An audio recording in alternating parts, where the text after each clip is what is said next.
get uncomfortable and do what you don't want to do. And that's going to help you get to where you want to be. They want to see what's going on behind the scene. It's not just just listed and just sold. I don't think followers necessarily the count matters. It's the connection that's there. You can reach thousands of people in the time span that you could cold call or door knock. I DM people every day, and that's maybe 50 to 100 people daily, whether that's daily, consistent, compound, what you can do in order to make it work for you. Kind of show them that you're human too. You know, you like to work out. If you have a dog, you like to walk your dog. Just post and keep going. They don't care as much as you think they care. If you have a clear mind and you feel good, then it just correlates and relates to everything.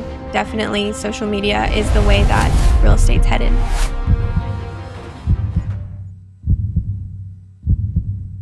Wow, we just got done interviewing Sierra Pardee. She brought the mindset, the tactics, the pieces of advice when it comes to social media. She's built a massive following on social media. And one of my favorite parts that I'm taking away is how she cold DMs. She does cold outreach. So not only does she have a healthy pipeline and flow of potential clients coming to her, reaching out to her, but she actually makes it intentional to reach out to 50 to 100 followers and people out there via social media. So excited for this episode to drop and to share with other agents in Atlanta what makes a social media agent successful and how to build a following. Sierra, welcome to the show. Yes, thank you for having me. I'm super pumped to have you on. We're going to dig into what's made you successful. You're an absolutely powerhouse when it comes to social media and everything you've done, where a lot of agents are struggling right now to get clients. They're just coming right to you. So I'm super stoked about digging into some of those tactics and what's made you successful. But before that, let's take it back. What kind of business were you building before social media? Yeah, so before, social media, I wouldn't say before. Social media has always been around for me personally. Okay. And I just kind of navigated it in the direction that I wanted to take my business, whether that was, real estate or fitness. So I started with fitness and online training and things like that. I was doing coaching online, getting a lot of clients through social media, and that's kind of how I started in the social media space. That's awesome. So what kind of made you take that transition? Are you still doing fitness today or like? So I am doing fitness for myself. Okay. But I'm not training clients. You're still fit. I'm still working out every day. I'm still definitely 100% love fitness. That will always be a part of my daily routine, my daily life. But as far as training clients, no, I've kind of just taken a different direction and different step into 100% real estate now. And what was that point where you were like, all right, I'm all into real estate? I think the biggest turning point was just finding the connection that I wanted to have with people. I think the online space is great, but I think the in-person connection just is a lot deeper and a lot more of a stronger connection that you feel with people. So, getting out in real estate one-on-one, meeting new people every day, whereas training online is just an online presence. And so I decided to jump right in. So you've been licensed for a few years. It seems like, looking at your history, there was a turning point between 2024 to 2025. This past year, your transaction volume just shot up. What kind of happened there? I think 100% the referral base is what took it off. And I would say, I got a lot of clients through social media, just DMing people actually, and posting consistent content daily along with hey, here's what and break it down, give them a strategy of this is what you can do and you can end up with a home. So if, you're renting, this is what you can do. If you're, certain things, and kind of just breaking it down for them. And that's just how last year from 2024 to 2025, my original year when I started in 2022, kind of just took off with the referrals and social media. Yeah, that's amazing. And it seems like you're building a ton of momentum, like the number of listings that you guys have, and it's just the beginning of 2026. So yeah, people are actually reaching out daily with, they're wanting to list, and now we're going into the spring market, so it's getting busier and things like that. Yeah. So let's break it down then. What is your social media strategy? Like if I were to take a look at your phone, what are you posting this week? So my biggest thing is daily, consistent, compound, what you can do in order to make it work for you. So if that's, a morning routine and just showing people, hey, I'm in real estate every day, this is what I'm doing out showing homes, then do that. But for me personally, I wake up, I go work out, and then I'm into real estate. So whether that's showing, whether that's, admin work, different things like that. I try to post a little bit every day about something in real estate. So it keeps that connection there with the people that when they think of buying or selling or investing, they're going to think of you. And then, kind of show them that you're human too. You like to work out. If you have a dog, you like to walk your dog. And that's the biggest thing. So I show a lot of fitness that, I'm in the gym and different things like that, or also traveling, things like that. Yeah, like what? So it sounds like there's different like buckets and almost like themes. And I totally hear you. It's so important to come across authentic and like share who you actually are, right? You don't want to be overly polished, but I'm curious, like 100%. what is kind of like your mix of, all right, what's your mix between like journey, being educational about the market or a deal, or like, highlighting client, like what kind of mix do you have? Do you have like a strategy in that way? I wouldn't necessarily say it's a strategy. It's more so, like I said, just making sure you're present and you're active and you're just showing up every day to show people, that you're there. So as far as strategy, I would say that, when you get a listing, you post like you got a listing, but also post a little bit about the listing, not just, just listed or just sold. People don't want to see that anymore. Yeah. They want to see what's going on behind the scenes. So, we shoot videos every day, and we'll go to different houses and we'll kind of just show you behind the scenes of what's really going on in real estate. That kind of captivates the people, and that's what's pulling them in. It's not just the just listed and just sold. Right. I totally get that. I feel like back 5 years ago, I used to get like 100 likes on a just sold, and now I get like maybe 10 because nobody cares, right? 100%. So that's awesome. So what would you say to the agent? Let's say they have like, I don't know, 500, 1,000 followers. What would you say to them as far as like how frequently they should post? You mentioned daily engagement. Is that what they should follow when they're just starting out, or what would you recommend for someone like that? So one, I don't think followers necessarily the count matters. It's the connection that's there. So again, it comes back to the connection of just connecting with your people. If your people like certain things, then post that and they'll send you a DM and they'll kind of connect there. But as far as growing it and posting daily, what works for you? So if that's 2 to 3 days a week, post 2 to 3 days. Personally, I say every day if that's something you can do and you can maintain. But definitely every other day for sure. And what kind of platforms? I found you on Instagram. Yes, I know you're extremely you're doing exceptionally well in your Instagram across both your handles, but do you recommend TikTok?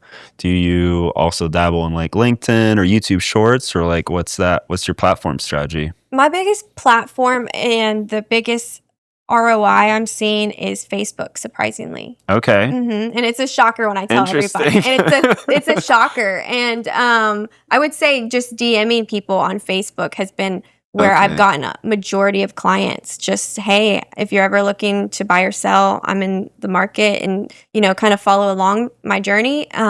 So definitely Facebook has been the go-to, and then Instagram, because that's for the younger people and things like that. But I'm also on LinkedIn. I don't really love that site, I haven't seen too much come from LinkedIn, but definitely Facebook, Instagram, TikTok. I like TikTok. It's hit or miss. I've gotten a few clients from there. But interesting. On TikTok, you can go viral the fastest, really. Right. It's less about polished content. Right. It's more of just like get it out there and see what hits with people. 5 to 10 videos a day. I'll have to check out your TikTok then. Yes. And Facebook, I guess. Do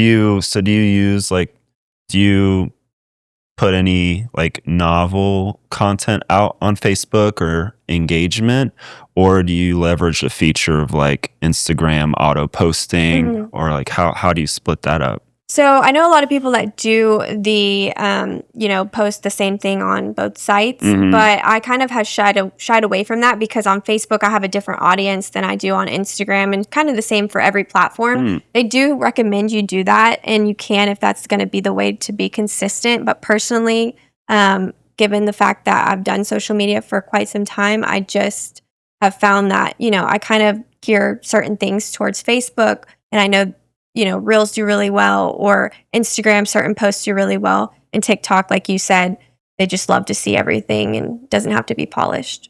Okay, I'll have to take that back. I feel like I'm just like post on Instagram, whatever goes to Facebook. I'm totally like ignoring it. So that's awesome. So then let's shift to conversion.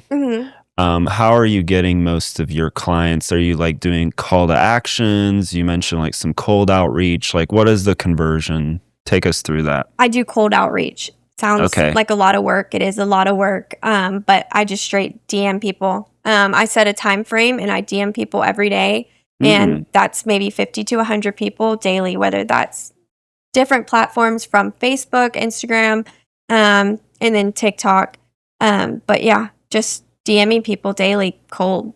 And then I'll get okay, we're going to buy and sell in 6 months. Or, hey, I had a question about this. And kind of just keep up that way. Make note and follow back up. Wow. Okay. That's really good. I'm going to take that back. Like just 50 to 100 people. This is like, this is for our audience of agents, but selfishly, it's also for me. And just like everyone, I feel like, especially real estate agents are now media marketing agencies. It's so important to put yourself out there. You have to. Or you're kind of just siloed. Like the old ways just don't work anymore. They do, but they don't. Social media is definitely the way to go. You can reach thousands of people in the time span that you could cold call or door knock. And that's kind of where I've seen things going. I've done both. I've door knocked, I've cold called, but DMing and social media have really brought in the clients. And then obviously the referrals from those clients. So that's kind of how we're growing and the direction we're moving in. So let's say someone responds to your cold outreach DM and they're like, oh, I'm not really ready to buy or sell right now, but I've been following you for a while. Maybe hit me up later. Like, how do you manage? Do you have a CRM for all those people? Or like, how do you, continue to follow up and make sure you're tracking your pipeline? Yeah, we do. We actually have a CRM with our company, and that's kind of how we keep track of everything. We just start there. If they say, hey, we're looking, so then we ask the questions that need to be asked. Okay, well, when are you looking to, 6 months, 2 years? Let's see what your credit looks like, different things like that. And we kind of like dive into what personalized, and then we put it in the CRM, and we'll just follow back up with them every 3 to 6 months and kind of touch base, hit them with a little bit of market information, different things like that. Let them know we're still there in case, I lost my train of thought. No, that makes sense. Yeah. I'm wondering though. So, do you actually call all these leads? You try to get them on the phone. Is that like your end goal, or are you just continuing to like nurture them on your CRM? No, the end goal is to get their name and their number. Obviously, you have their name. It might not be their actual name. Some people on social media put different names. So you want their name and you want their number and obviously their email. So really get their number, get them on the phone, and get all the information that you need in order to set them up in the future. Makes sense. And it sounds like, the cold outreach is just part of it. Now you're to the point where like people are reaching out to you and they're pretty much like warm or hot leads ready to go. Yeah. What's your next step if someone's like, hey, I'm ready to buy? Next step, if you're ready to buy. Okay, well, have you been pre-approved, different things like that, and see, okay, well, can you buy right now, or is it better for you to buy later? Are you renting? Ask the right questions and go from there. Get them with the right people, the preferred lenders, the preferred people, and that's the next step. You mentioned like cold outreach about 100 people a day. What does that, transfer to on a monthly basis? How many of those actually kind of hit for you?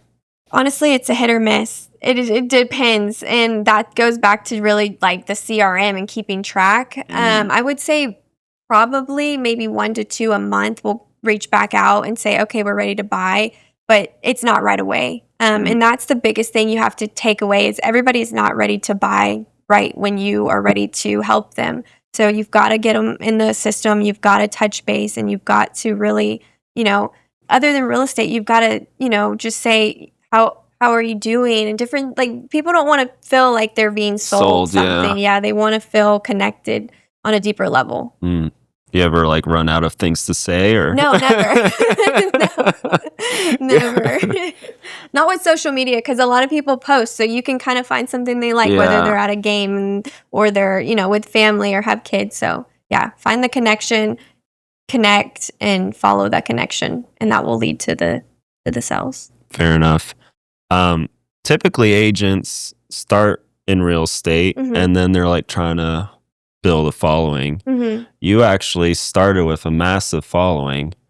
One thing that I'm wondering, is there a reason why you created a separate real estate account? Or like, what was your thought process of like, all right, I'm jumping into real estate.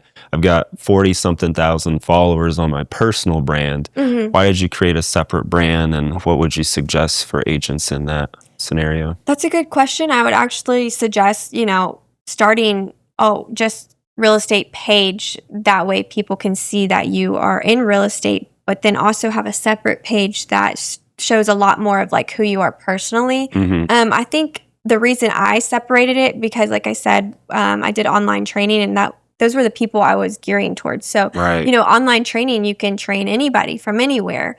Whereas real estate, you can sell real estate in different states, but that's really why I created a different page to get the Georgia people and agents in Georgia. That makes sense. Okay. And then you're still like, sort of piggybacking off both and leveraging when there's like some cross posts or things that kind of mesh there. Definitely. Nice. Well, let's wrap up the social media part of this. For someone who's looking to get into social media and they're seriously committed over the next 90 days, what would you tell them to do? What would I tell somebody over the next 90 days? I would say sit down and get comfortable in front of the camera and just get in the mirror and practice. And I know a lot of people that are worried about what people think, what they're going to say, or they're stuttering, or they just really, they're nervous about posting. And I think just post and keep going.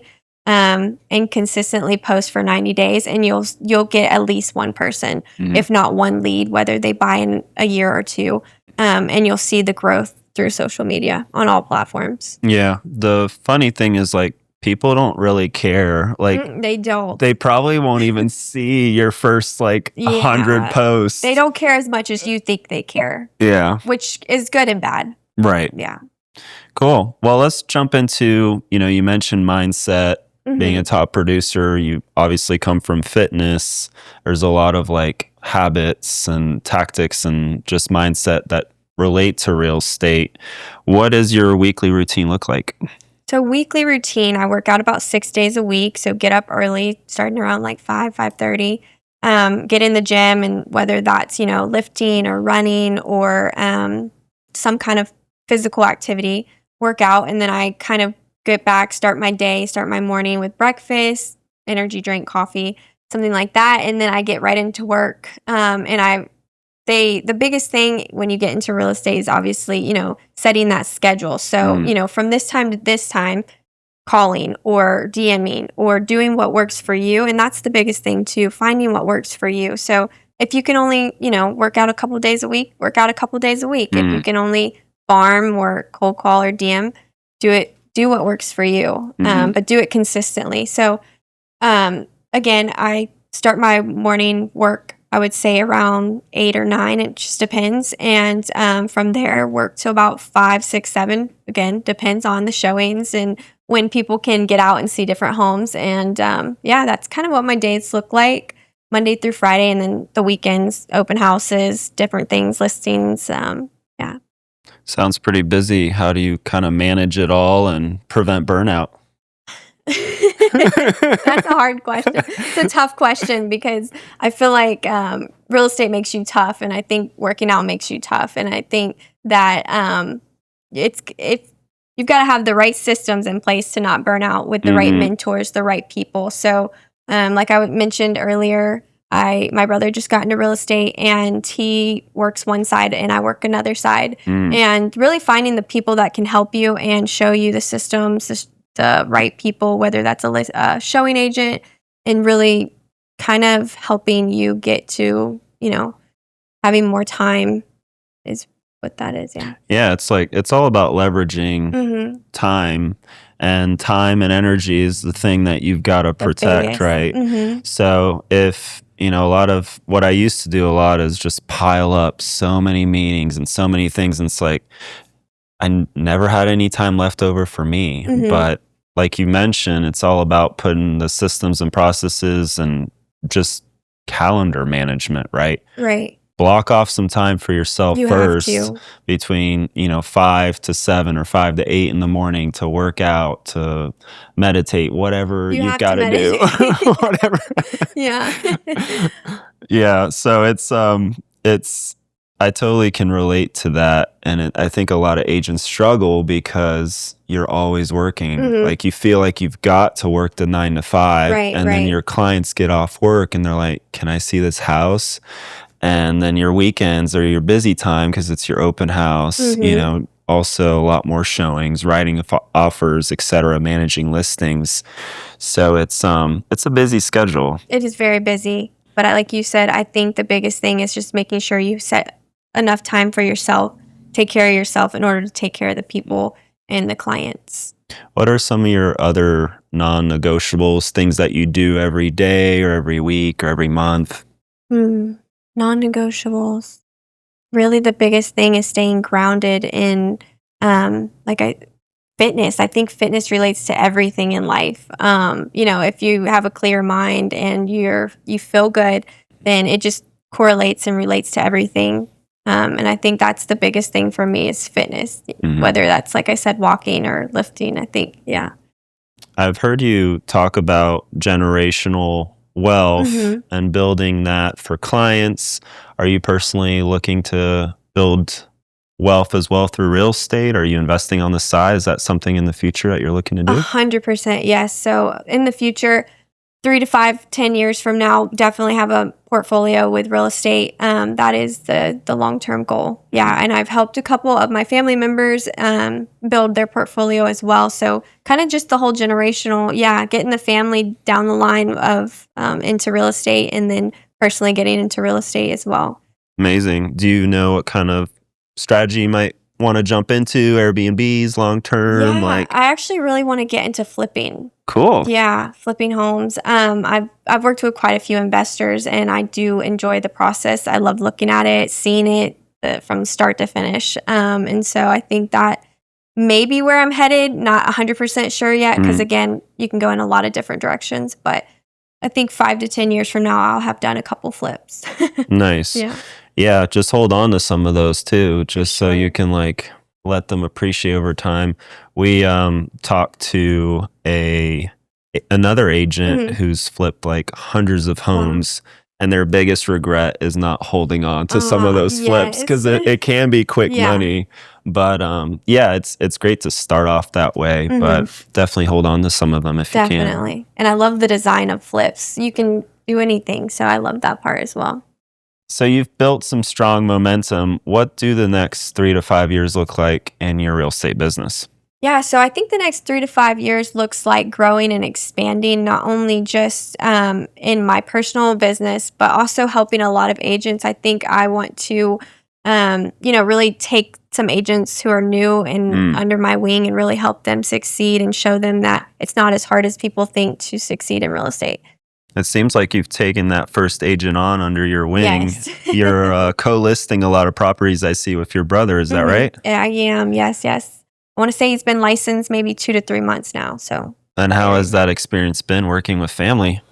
Definitely a learning process, because you can get a call at 8 in the morning, 10 at night, and he's like, hey, I need help. But like I said, I love helping. So I really wanted to do that more. I realized just how much I like it with him and helping him grow. So yeah, definitely. It sounds like, It's a blessing, right? It is a blessing. I think you'll probably look back and you're like, wow, I've just spent so much great time with my brother. Right. So We're very close, yes. And it's funny, but no, we get along great, and real estate is definitely, he loves it, and we'll see where that goes as well. Yeah. Amazing. I can relate. My sister does real estate up in Aspen. Okay. And we're always calling each other. How does it work over there? Yeah, how does it work over there? in Aspen? Way different. Wow, okay. It's a whole different animal. And then my wife and I were both real estate partners here. Okay. So yeah, I know all too well working and living and doing everything with family. It's different. Yeah.